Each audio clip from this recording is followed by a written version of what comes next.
hundreds of Ukrainian soldiers who held off Russian fighters at the besieged Azovstal steelworks in Mariupol have surrendered, Moscow said Tuesday, as Kyiv called for an immediate prisoner swap. The strategic port city fell to Russian forces last month, but a relentless Ukrainian military unit held out in the maze of tunnels under the plant, hailed as heroes and celebrated for stalling Moscow's invasion. On Tuesday, 265 of them were taken into Russian captivity, including 51 who were heavily wounded, the Russian Defense Ministry said. The ministry, which published images showing soldiers on stretchers, said the injured were transported to a hospital in the eastern Donetsk region controlled by pro-Kremlin rebels. The Defense Ministry in Kyiv said it was hoping for an exchange procedure to repatriate these Ukrainian heroes as quickly as possible.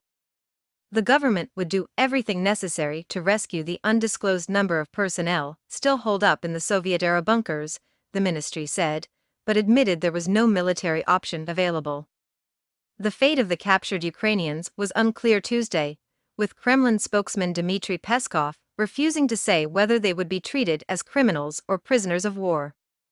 President Vladimir Putin guaranteed that they would be treated according to the relevant international laws, Peskov said.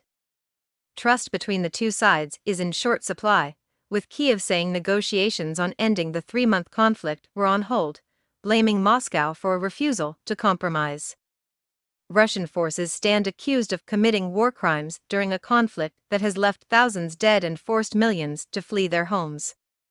These include the summary killing of civilians in places like Bucha, a small town outside of Kyiv, where AFP reporters witnessed bodies abandoned in the streets by retreating Russian invaders. The International Criminal Court said Tuesday it was deploying its largest ever field team to Ukraine, with 42 investigators, forensic experts and support staff being sent into the field to gather evidence of alleged crimes. And the U.S. State Department also announced it was creating a special unit to research, document, and publicize Russian war crimes. The Conflict Observatory will capture, analyze, and make widely available evidence of Russia-perpetrated war crimes and other atrocities in Ukraine, the department said. NATO membership.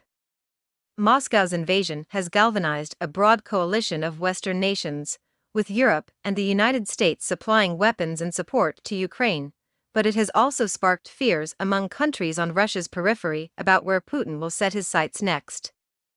Finland and Sweden will on Wednesday formally submit a joint application to become members of NATO, the US-led Western military alliance established to hold back Soviet Russia. The application comes after lawmakers in Finland, which shares a 1,300-kilometer, 800-mile, border with Russia, voted overwhelmingly in favor of joining the bloc. Although both countries have long cooperated with NATO, they have spent decades formally unaligned. Russia's invasion of Ukraine has galvanized public support for membership, which would guarantee an overwhelming military response from NATO members if Finland is attacked.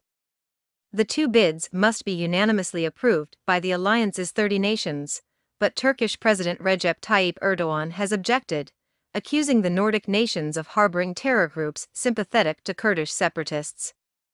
U.S. Secretary of State Antony Blinken has voiced confidence the bids will succeed and is due to meet Turkey's foreign minister in Washington Wednesday. Trying to stay alive. The defense of Azovstal has symbolized Ukraine's plucky resistance against a much larger invading force, with Kyiv's troops holding out longer than many expected, fortified by weapons and cash from Western allies. But the defense has not been without its price. Whole villages have been razed, and their inhabitants left with nothing.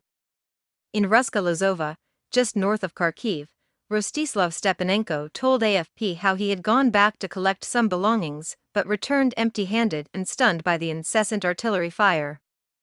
Asked what he did for a living, he joked he was trying to stay alive. In a phone call Tuesday, French President Emmanuel Macron told his Ukrainian counterpart Volodymyr Zelensky that arms deliveries from Paris would increase in intensity in the coming weeks. Zelensky said the two leaders also discussed fuel supplies to Ukraine, ways to export Ukrainian agricultural products, and Kyiv's application to join the European Union, which Macron has said could take decades. Strategic shift. Russia's strategy has shifted considerably since its initial invasion, when troops tried to encircle Kyiv, in what was thought to be an attempt to decapitate the democratically elected government. Ukrainian officials say Russian troops are now withdrawing from around Kharkiv, the country's second-largest city. Forces are instead being deployed around the eastern region of Donbass, where Moscow-backed separatists have been fighting a guerrilla war for years. Targets include Severodonetsk, the easternmost city held by Ukrainian forces, the capture of which would give the Kremlin de facto control of Lugansk, one of two regions, along with Donetsk, that comprise Donbass. Russia's attempt to surround Severodonetsk has been repelled, with Ukrainian forces blowing up railway bridges to slow the advance. But the city was being shelled ceaselessly, with at least 10 people killed in fresh Russian strikes Monday, according to regional authorities. Meanwhile, the West campaign to isolate Russia economically continued to stutter, with a European Union plan to ban Russian oil imports stymied by EU member Hungary. Putin said Tuesday that Europe risked economic suicide if it turned off the taps. Global oil prices have swung wildly in recent months, and inflation is rising in many parts of the world, partly because of the war in Ukraine.